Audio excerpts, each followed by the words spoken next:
বর্তমানে ভারতবর্ষের স্বর্ণকারদের অবস্থা খুবই শোচনীয়, আর আমিও একজন স্বর্ণকার।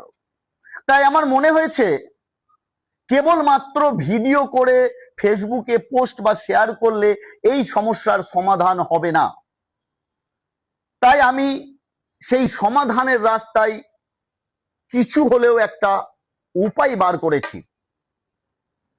যেহেতু আমি একজন স্বর্ণকার এবং আজ আমি হয়তো দোকানদার,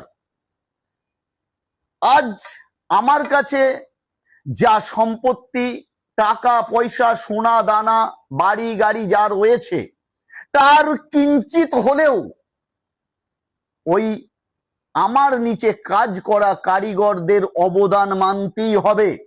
কারণ আজ আমি যে স্বর্ণকার রূপে আপনাদের সামনে রয়েছি, তার পিছনে আমার নিচে কাজ করা কারিগরদের অবদান অস্বীকার করা যায় না। হয়তো এক বছর সোনার কাজ কম হলেও আমার কিছু ফারাক পড়বে না, কিন্তু আমার নিচে কাজ করা কারিগরদের কিন্তু খুব খুব খুব ফারাক পড়বে। হয়তো আর কিছুদিন পরে সেই কারিগররা তাদের ফ্যামিলির পরিবারের মুখে দুমুঠো অন্ন তুলে দিতে পারবে না। তাই আমাদের সকলের চিন্তা করা দরকার কিভাবে এই কারিগরকে বাঁচানো যায়।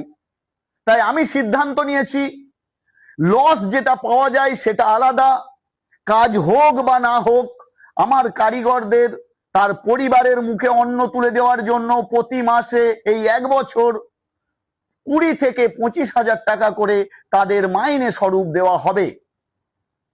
এবং আমি সমস্ত দোকানদার ভাইদের, দাদাদের, সব গুরুজনদের কাছে অনুরোধ করব, আপনারাও এই বিষয়ে একটু চিন্তা ভাবনা করুন। যদি কারিগররা বেঁচে থাকে তাহলে দোকানদাররা বেঁচে থাকবে, যদি দোকানদাররা বেঁচে থাকে তাহলে অবশ্যই আমাদের স্বর্ণকার সমাজ বেঁচে থাকবে।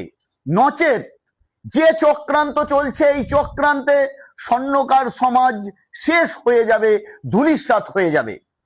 দ্বিতীয় কথা, ভারতবর্ষে যত সংগঠন রয়েছে, স্বর্ণকার সংগঠন, ফেডারেশন হোক, অ্যাসোসিয়েশন হোক, যাই হোক না কেন, সমস্ত সংগঠনের কাছে অনুরোধ করব, আসুন আমরা এক হয়ে এই সমস্যার সমাধান কিভাবে করা যায় সেদিকে আমরা লক্ষ্য করি।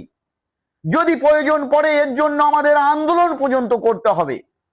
আমার যেন মনে হচ্ছে এই ছোট ছোট স্বর্ণকার ব্যবসায়ীদের, স্বর্ণ ব্যবসায়ীদের শেষ করে দিয়ে কর্পোরেটের হাতে তুলে দেওয়ার একটা চক্রান্ত চালাচ্ছেন আমাদের সরকার। তাই আমরা সরকারের সঙ্গে কথাবার্তা বলে আমাদের ব্যবস্থার কিভাবে সুরাহা করা যায় সেই বিষয়ে চিন্তা ভাবনা করি। নচেত প্রয়োজনে আমাদের স্বর্ণকার সমাজকে বাঁচানোর জন্য বৃহত্তর আন্দোলনের প্রস্তুতি আমাদের নিতে হবে।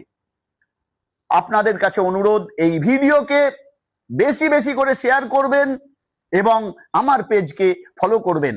সকলে সুস্থ থাকুন, ভালো থাকুন, এই কামনা করি। ধন্যবাদ।